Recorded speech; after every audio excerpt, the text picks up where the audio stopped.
Complementary పాసులు కాంట్రవర్సీకి కారణమయ్యాయి. SRH versus HCA వివాదంలో third అంపైర్గా వ్యవహరించబోతోంది ఇప్పుడు తెలంగాణ ప్రభుత్వము. రండి మాట్లాడుకుందామంటూ హైదరాబాద్ క్రికెట్ అసోసియేషన్కి సన్ రైజర్స్ యాజమాన్యానికి మెయిల్ పంపడంతో ఇరువురి మధ్య రాజీ కుదిర్చేందుకు రేపు సీన్లోకి తెలంగాణ సర్కార్ ఎంట్రీ ఇవ్వబోతోంది. అంతకుముందు హెచ్సిఏ మీద బీసీసీఐ ఐపీఎల్ గవర్నింగ్ కౌన్సిల్కి ఫిర్యాదు చేసింది ఎస్ఆర్హెచ్ యాజమాన్యం. ఉచిత పాసుల కోసం వేధిస్తున్నారు, బెదిరింపులకు దిగుతున్నారు, అంతేకాదు బ్లాక్మెయిల్ కూడా చేస్తున్నారు అంటూ హెచ్సిఏ ప్రెసిడెంట్ జగన్మోహన్ రావుపై ఫిర్యాదు చేసింది.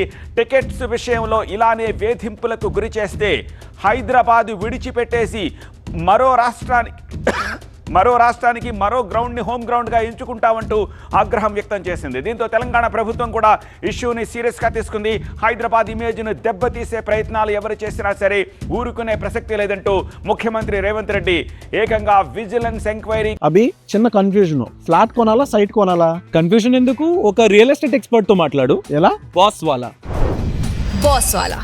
బీ ద బాస్ ఆదేశించారు. విజిలెన్స్ డీజీ కొత్తకోట శ్రీనివాసరెడ్డి ఆధ్వర్యంలో విజిలెన్స్ విచారణ కూడా ఇవాళ మొదలైపోయింది.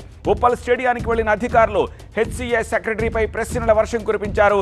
ఎస్ఆర్హెచ్ తోటి హెచ్సిఏ అధ్యక్షుడు వ్యవహరించిన తీరు, టికెట్ల అమ్మకం, బ్లాక్లో టికెట్ల విక్రయాలు, హెచ్సిఏ రోజువారీ పరిపాలన, అన్ని వ్యవహారాలపైన విజిలెన్స్ శాఖ ఆరా తీసినట్టుగా తెలుస్తోంది.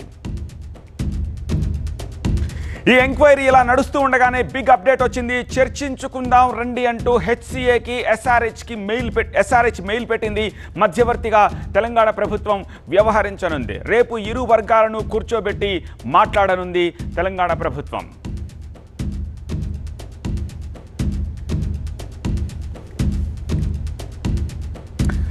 మొత్తంగా రేపటి మీటింగ్ ఎలా జరగబోతోంది, ఇరు వర్గాల వాదనలు విననున్న ప్రభుత్వం ఏం నిర్ణయిస్తుందన్నది ఇప్పుడు ఆసక్తికరంగా మారింది.